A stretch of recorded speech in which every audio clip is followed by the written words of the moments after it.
Le 8 mai dernier, le ministre des Mines et du Développement technologique, le professeur Fu Callistus Gentry, et le ministre des Transports, Jean-Ernest Massenangale-Bibé, accompagnés d'une forte délégation, ont pris part au lancement technique du projet d'exploitation du minerai de fer de Nabeba, en présence du ministre d'État congolais en charge des industries minières et de la géologie, Pierre Ouba, du directeur général de Bestway Finance, du préfet de la Sangha au Congo, consortium d'investisseurs chinois et des ambassadeurs du Congo au Cameroun et du Cameroun au Congo, ainsi que le maire de Soinké. Le coup de pelle symbolique par les autorités présentes a permis le lancement qui vient concrétiser l'interconnexion entre les deux pays. Un projet d'exploitation du minerai de fer Mbalam-Nabeba qui deviendra le 5e pôle producteur de fer de la planète avec plus de 20 000 emplois directs dans les deux pays. Et pour la toute première fois dans l'histoire de ce projet, nous avons ici le lancement officiel,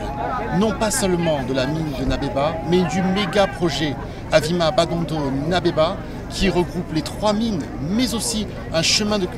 fer long de 149 km en République du Congo, de 540 km en République du Cameroun, terminal minéralier à bâtir dans ce même pays, et demain,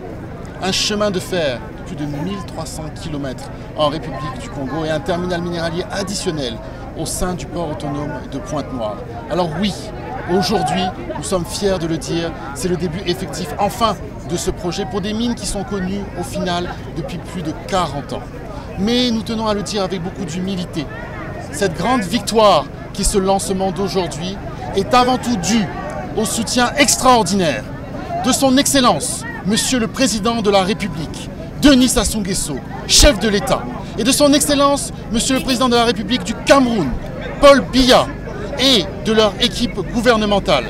Grâce à elle, ces gisements côté Congo d'Avima Bagondo Nabeba et côté Cameroun de Mbalam pour le développement global d'Mbalam Nabeba voient enfin le jour. Aujourd'hui, ce n'est donc pas la victoire de Sangha Mining Development, ce n'est pas la victoire de Bestway Finance, ce n'est pas la victoire du consortium, c'est la victoire du peuple congolais, du peuple camerounais et du pays frère de la République populaire de Chine. Et pour cela, nous adressons toute notre gratitude. Il faut dire qu'avec le démarrage technique de l'exploitation de la Nabeba côté Congo et celui du Mbalam au Cameroun, le 22 décembre 2023 dernier, l'intégration régionale effective se trouve renforcée grâce à la circulation des personnes et des biens entre les deux États sur le corridor Congo-Kribi pour constituer un vivier d'activités plurielles, génératrices de revenus et d'emplois. Pour le ministre d'État congolais en charge des industries minières et de la géologie, Pierre Ouba, depuis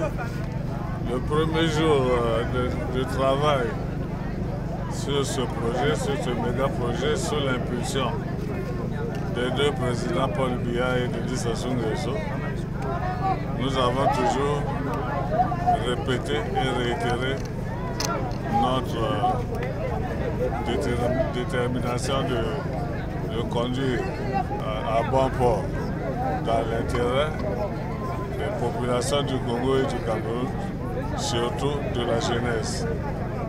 Donc mon sentiment est un sentiment de fierté légitime et de détermination pour l'accomplissement total de ce projet. Il s'agit de la matérialisation de la ferme volonté des chefs d'État des deux pays de mettre en œuvre d'importants projets infrastructurels en faveur de leur population en conformité avec le plan national de développement 2022-2026 au Congo et la stratégie nationale de développement 2020-2030 au Cameroun. Pour le ministre des Mines et du Développement technologique, le professeur Fu Callistus Gentry, that after launching Mbalam technically last year, today we see the same thing happening for Nabeba, and we're happy to say that after our visit, three of us, to China, today we are having concrete things, and that the financing for this project for all the phases, starting with mines, with railway, with the port, and finally we are also going to do local transformation is in place. We are happy for the two head of states, President Denis Sassou Nguesso, in whose country we are, President Paul Biya, for the great efforts they have put to see this project come into fruition. And we believe that the two countries today can rejoice for the great works put in place. Une visite du site du gisement de fer de Mbalam qui a clôturé cette cérémonie et aura permis de comprendre l'intérêt de ce dit projet. FH News, votre télévision.